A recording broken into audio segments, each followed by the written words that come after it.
संस्कृत के महान विद्वान कालिदास जी कहते हैं कि सौंदर्य का वास्तविक स्वरूप वही है जो क्षण क्षण नवीनता को प्राप्त करता रहता है।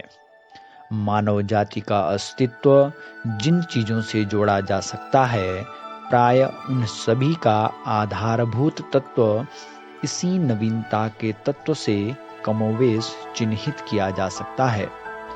निपुणता की नवीन ऊंचाइयों को प्राप्त करने हेतु निरंतर प्रयत्नशील मानव को सभी प्राणियों में श्रेष्ठ अर्थात असरफुल मखलूकात कहलाने का गौरव प्राप्त हुआ है। कुछ नया करने की यही मौलिक भावना सभी मानव सभ्यताओं का केंद्र बिंदु रही है।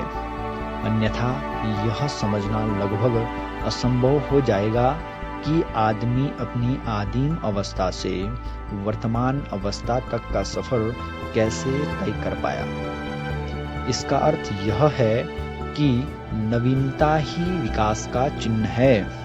यह हमारी सभ्यता के स्तर का संकेतक है और हमारी सर्वांगीण उन्नति का पैमाना है। आप देखिएगा कि डायनासोर नई परिस्थितियों में कुछ नया नहीं कर सके और उनका अंत हो गया। महान सभ्यताओं ने जिस क्षण नए कार्य करने के उत्साह को तिलांजलि दी, यानी कि नवीनता को छोड़ दिया, नए कार्य करने बंद कर दिए, तो उनके खाक में मिलते देर नहीं लगी।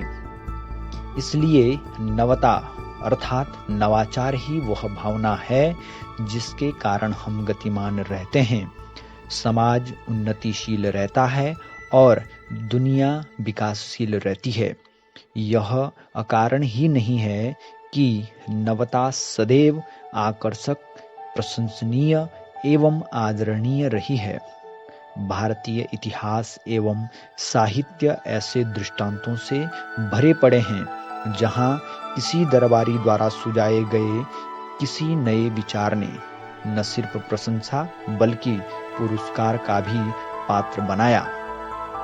हमें जिस नवीनता की तलाश है उसका संबंध उन वस्तुओं के नए उत्पादों से हो सकता है जिन वस्तुओं का अस्तित्व पहले से है, या वस्तुओं को प्रकृति जिस गति से पैदा करती है उससे तीव्र गति से उन्हें निर्मित करने के नए तरीकों से हो सकता है, या वस्तुओं के वर्तमान रूप को समझने के नए तौर तरीकों और नई परंपराओं से, नई प्रक्रियाओं से हो सकता है।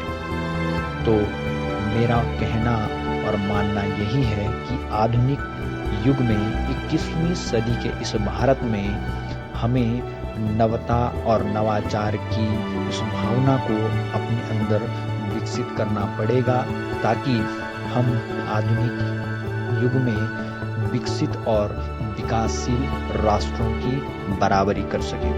धन्यवाद।